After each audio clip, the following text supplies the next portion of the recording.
Selamat pagi, selamat berjumpa dalam Mimbar Agama Katolik. Untuk Mimbar Agama Katolik kali ini, karena bertepatan dengan bulan Agustus, di mana tanggal 17 negara Indonesia memperingati kemerdekaannya, maka kita akan mendalami tentang makna kemerdekaan dalam ajaran iman Katolik. Kita akan mengupas sedikit makna kemerdekaan dari sisi Alkitabiah, lalu kita melihat juga dalam ajaran gereja Katolik, kemudian sedikit juga kita melihat dalam liturgi gereja Katolik, lalu bagaimana kita memaknai kemerdekaan itu dalam situasi kita sekarang. Kita mulai dengan melihat dari sisi Alkitabiah. Pertama, kita melihat makna kemerdekaan dalam kitab suci Perjanjian Lama. Perjanjian Lama menampilkan pengalaman jatuh bangunnya bangsa Israel dalam menaati Allah dan perjanjiannya. Salah satu pengalaman bangsa Israel dalam kaitan dengan tema kita kali ini adalah pengalaman bangsa ini menikmati kemerdekaan pasca perbudakan di Mesir. Kenyataan hidup sebagai budak telah melahirkan rasa setia kawan dan rasa persaudaraan di antara mereka. Ketika mereka bebas dari perbudakan, suasana kemerdekaan itu memberi semangat dan kegembiraan untuk hidup dalam persatuan dan harga diri dalam kebersamaan. Lebih dari itu, pengalaman dibebaskan atau dimerdekakan tersebut menyadarkan bangsa ini bahwa Allah hadir dan berkarya kepada mereka, serta mengantar mereka menjadi bangsa yang memiliki tanah air terjanji.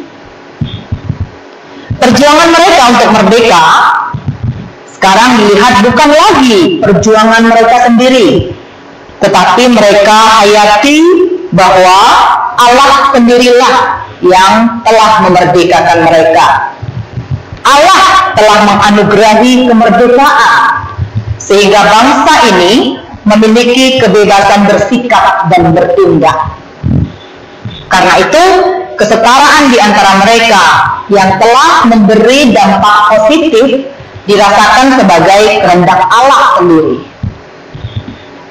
Atas dasar pentingnya menjaga kesetaraan dan melestarikan kemerdekaan anugerah Allah itu, bangsa Israel mulai mengatur kemerdekaan melalui peraturan-peraturan.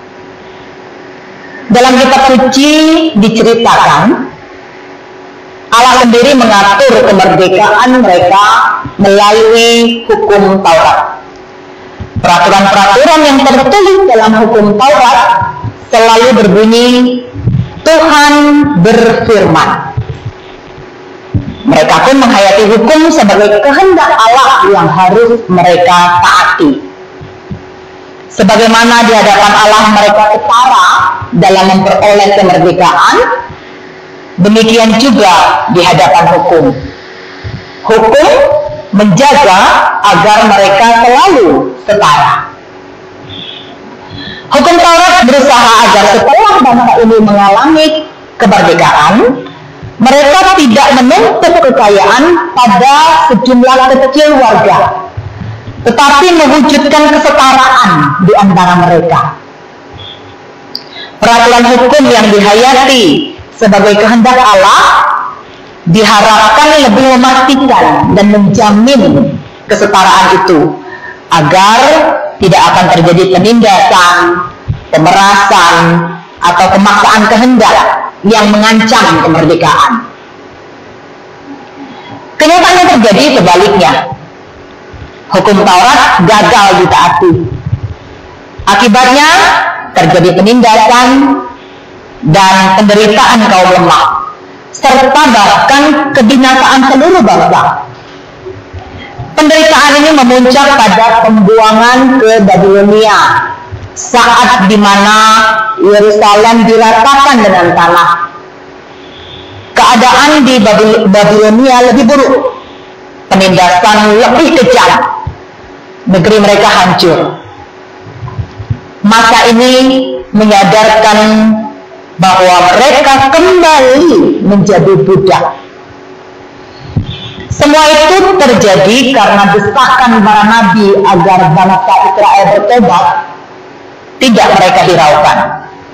Misalnya Nabi Yesaya. Nabi ini menyerukan, bertobatlah hai Israel kepada Dia yang sudah kamu tinggalkan jauh-jauh. Dan banyak nabi yang lain juga menyerukan pertobatan dengan nada yang sama. Namun, meskipun terjadi penderitaan yang hebat, para nabi juga tetap menguraikan hadirnya masa depan yang cerah. Sebagaimana misalnya dituturkan oleh Yehezkiel, dan kamu akan diam di dalam negeri yang telah kuberikan kepada nenek moyangmu, dan kamu akan menjadi umatku, dan aku menjadi Allahmu. Aku akan melepaskan kamu dari segala dosa kenajisanmu, dan aku akan menumbuhkan gandum serta memperbanyaknya, dan aku tidak lagi mendatangkan kelaparan atasmu. Itu dalam perjanjian lama, dinamikanya. Sekarang mari kita lihat dalam perjanjian baru. Di perjanjian baru, kita tahu bahwa Yesus tampil sebagai penyelamat yang datang dari Allah. Yesus ini memerdekakan manusia dari penderitaan. Lebih dari itu, Yesus juga mengajak manusia agar merdeka dari akar penyebab penderitaan, yaitu dosa. Sebagaimana Yesus mengatakannya dalam kitab Injil, waktunya telah genap, kerajaan Allah sudah dekat, bertobatlah dan percayalah kepada Injil. Jadi kemerdekaan berarti pemerdekaan yang menyelamatkan manusia dari dosa, dan upah dosa yaitu kematian. Seperti kata-kata Paulus dalam suratnya kepada jemaat di Roma. Tetapi dalam pengharapan, karena makhluk itu sendiri juga akan dimerdekakan dari perbudakan kebinasaan dan masuk ke dalam kemerdekaan kemuliaan anak-anak Allah. Kehidupan Kristiani diatur dengan hukum roh, sebab Tuhan itu adalah roh, dan di mana ada roh Tuhan, di situ ada kemerdekaan. Lewat kemerdekaan ini, orang Kristen dibebaskan dari dunia, dari nafsu, dari daging, seperti juga Paulus katakan dalam suratnya kepada jemaat di Roma.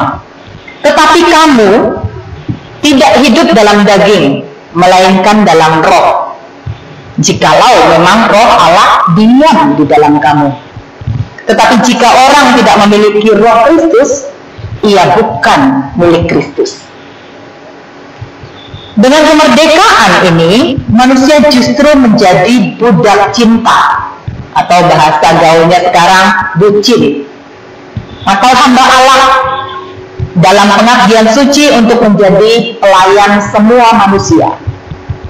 Petrus dalam suratnya yang pertama mengatakan demikian, hiduplah sebagai orang merdeka, dan bukan seperti mereka yang menyalahgunakan kebebasan itu untuk menyelubungi kejahatan-kejahatan mereka, tetapi hiduplah sebagai hamba Tuhan.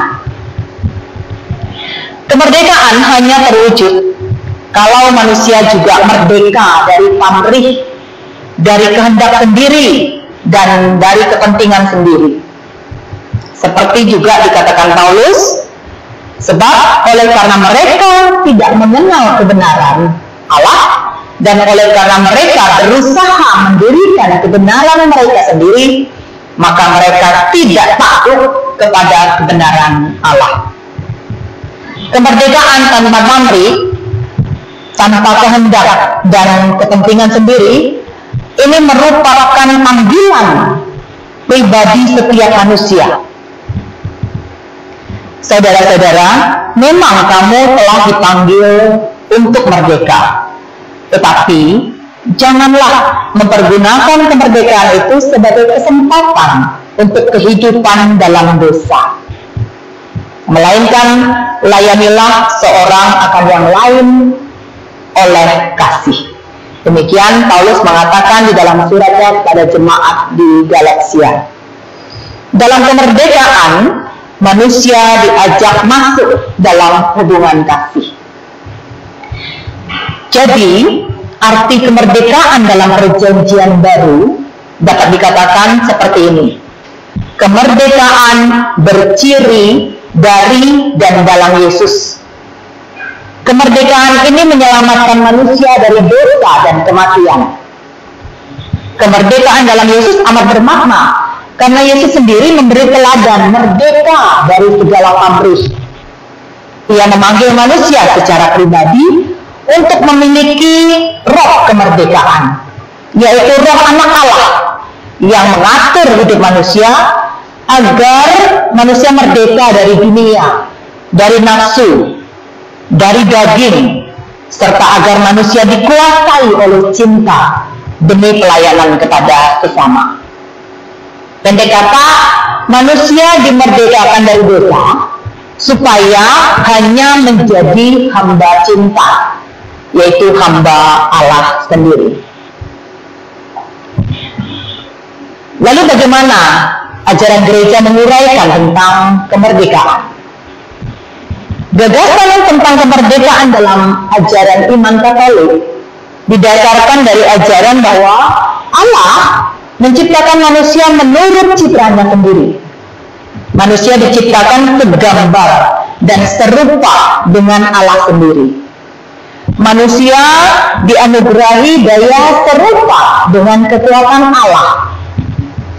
Manusia dianugerahi kemampuan akal budi, kehendak bebas, hati nurani, yang dengan kemampuan-kemampuan itu manusia harus bertanggung jawab atas tindakan-tindakannya. Ajaran gereja mengatakan bahwa Allah bermaksud menyerahkan manusia kepada keputusannya sendiri.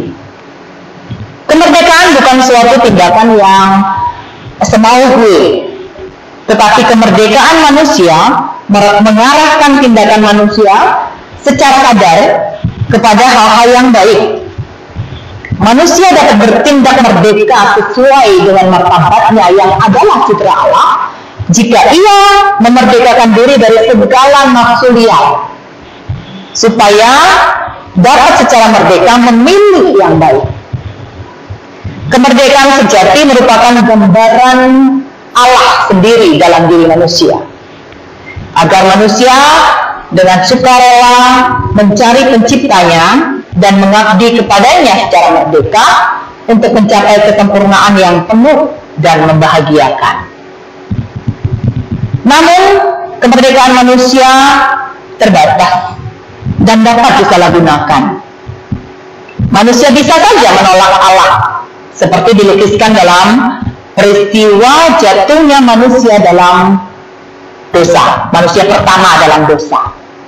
Sejarah manusia pun menunjukkan bahwa manusia mudah jatuh dalam dosa. Manusia yang jatuh dalam dosa merupakan cerminan dari penyalahgunaan kemerdekaan atau kehendak bebasnya.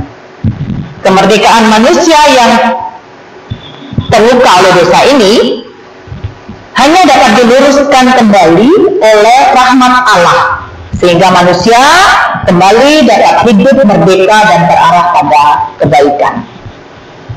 Perlu disadari pula bahwa manusia harus mempertanggungjawabkan segala perbuatannya, yang baik ataupun yang buruk. Manusia diberi kemerdekaan oleh Allah untuk berbuat. Ia berhak atas segala tindakannya. Manusia dengan kemampuan-kemampuannya harus terus bertumbuh untuk menjadi matang dalam kebenaran dan kebaikan karena kemerdekaannya itu. Kemerdekaan manusia akan mencapai kesempurnaan bila terarah kepada Allah. Jika demikian, kemerdekaan akan mewarnai perbuatan-perbuatannya sehingga perbuatan-perbuatannya menjadi sungguh-sungguh manusiawi. Nah, dari ajaran kitab suci dan ajaran gereja sendiri, kita bisa menyimpulkan bahwa sebenarnya kemerdekaan amat dirindukan oleh semua manusia. Tetapi seringkali manusia mendukung kemerdekaan dengan cara yang salah.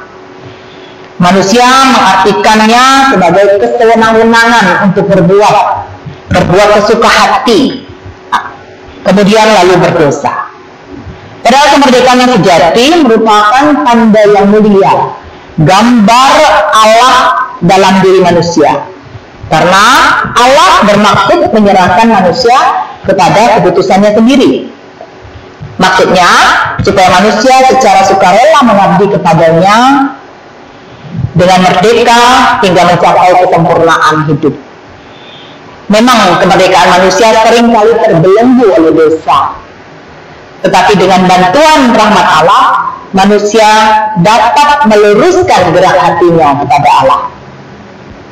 Setiap manusia harus mempertanggungjawabkan perilakunya sendiri di hadapan takhta pengadilan Allah, sesuai dengan perbuatannya yang baik maupun yang jahat. Nah, setelah kita melihat bagaimana ajaran kitab suci dan ajaran gereja, sekarang mari kita coba menarik ajaran itu untuk situasi kita sekarang, terutama di masa pandemi COVID-19 ini. Gereja Katolik Indonesia mengangkat peringatan Hari Kemerdekaan Republik Indonesia setiap tanggal 17 Agustus pada tingkatan perayaan liturgis tertinggi, yakni sebagai hari raya. Maka tanggal 17 Agustus bagi Gereja Katolik Indonesia adalah Hari Raya Kemerdekaan Republik Indonesia dengan warna liturgis putih dan disajikan 3 bacaan. Warna liturgis putih melambangkan sukacita dan kemenangan, kekudusan dan kemurnian, serta cahaya ilahi. Kebahagiaan ala Kristen adalah kebahagiaan yang berlandaskan kepercayaan akan janji setia Allah melalui suka dan duka. Jadi sangat pas untuk digunakan dalam Hari Raya Kemerdekaan Republik Indonesia setiap tanggal 17 Agustus. Nah, tahun 2020 ini negara kita merayakan Hari Kemerdekaan yang ke-75. Ini sebuah angka yang istimewa. Untuk ukuran manusia, ini adalah sebuah usia yang sudah lanjut. Tetapi untuk ukuran sebuah negara, memang bisa dikatakan usia ini termasuk usia yang masih muda.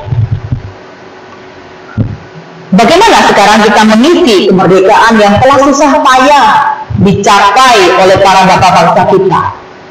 Tentu saja kemerdekaan ini harus kita pertahankan dan isi dengan sebaik-baiknya. Caranya bagaimana?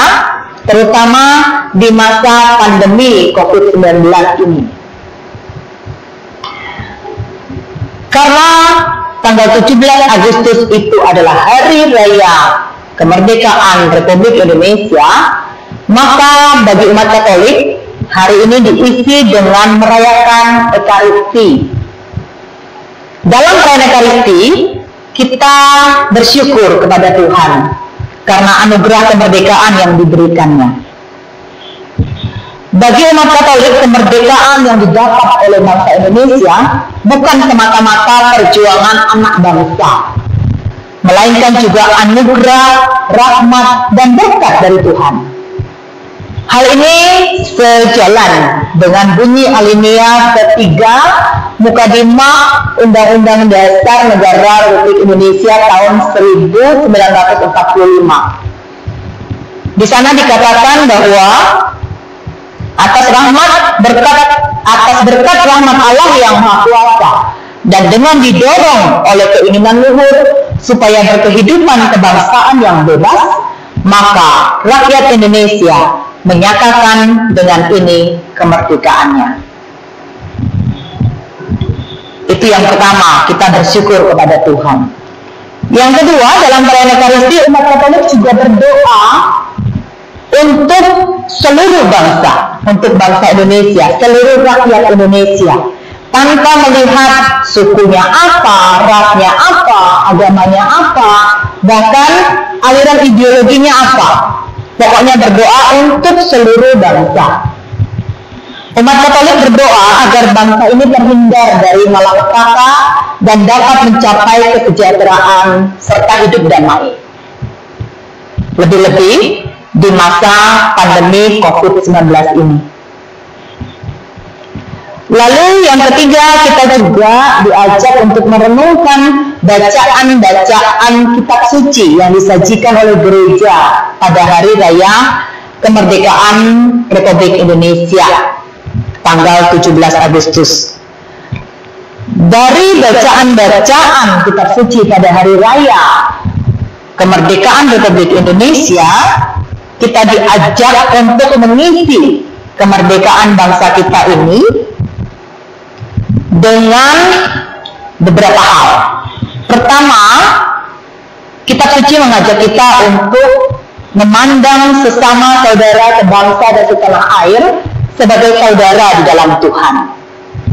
Jika kita memandang dan menganggap sesama saudara sebangsa dan setanah air ini sebagai saudara, maka kita akan berjuang mengusahakan kebaikan bersama. Di tengah kemajemukan bangsa ini, kita dipanggil untuk mengusahakan persatuan atas dasar kasih, pengampunan, penguasaan dan pengendalian diri, juga kerendahan hati. Sebab dengan sikap-sikap seperti inilah kita dimerdekakan dari rasa cinta diri dan segala hal yang membuat kita tidak senang, marah, atau tertekan.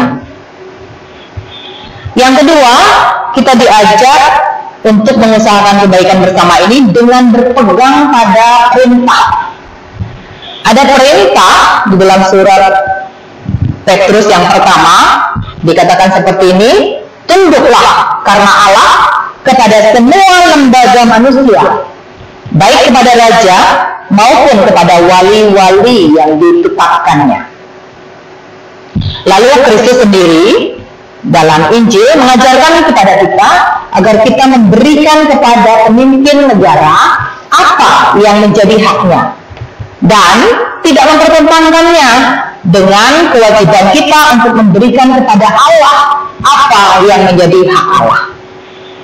Tentu Allah lah yang patut kita hormati di tempat pertama. Namun hal itu tidak meniadakan penghormatan kita kepada para pemimpin kita, baik kepada pemimpin negara maupun juga kepada pemimpin gereja yang meneruskan kepemimpinan Kristus dan para rasul di dunia ini. Artinya, kita diminta untuk taat kepada pemerintah dan para pemimpin kita yang sah, termasuk para pemimpin gereja. Betapa ini menjadi relevan sekali bagi kita sekarang yang sedang dalam masa pandemi COVID-19. Para pemimpin mengajak kita untuk taat pada protokol kesehatan. Kita dituntut untuk tidak egois, melainkan mau berkorban demi orang lain, demi masyarakat, demi bangsa dan negara, dengan taat pada protokol kesehatan. Ketaatan kita pada protokol kesehatan di masa pandemi ini tidak hanya demi diri kita sendiri, tetapi juga demi banyak orang lain. Karena dengan itu kita ikut memutus penyebaran virus corona. Jika kita semua seluruh warga bangsa ini disiplin menerapkan protokol kesehatan bersama-sama, maka pastilah kita bisa mengendalikan penyebaran dan penularan virus corona ini. Dengan demikian, kita bisa berharap wabah ini segera berakhir. Ulangan Mazmur Tanggapan pada Hari Raya Kemerdekaan Republik Indonesia menggambarkan dengan sangat baik makna kemerdekaan dan apa yang harus kita lakukan untuk mengisi kemerdekaan yang telah dicapai oleh bangsa ini. Kemerdekaan sesungguhnya adalah kemerdekaan untuk mengabdi dan melayani dengan penuh cinta kasih. Kemerdekaan ini harus diisi dengan hal-hal yang bermanfaat bagi banyak orang. Hal-hal yang mendatangkan keselamatan dan kesejahteraan bagi sesama dan bagi seluruh bangsa. Dengan mengabdi dalam kasih terhadap Allah dan sesama, kita memiliki kemerdekaan yang sejati.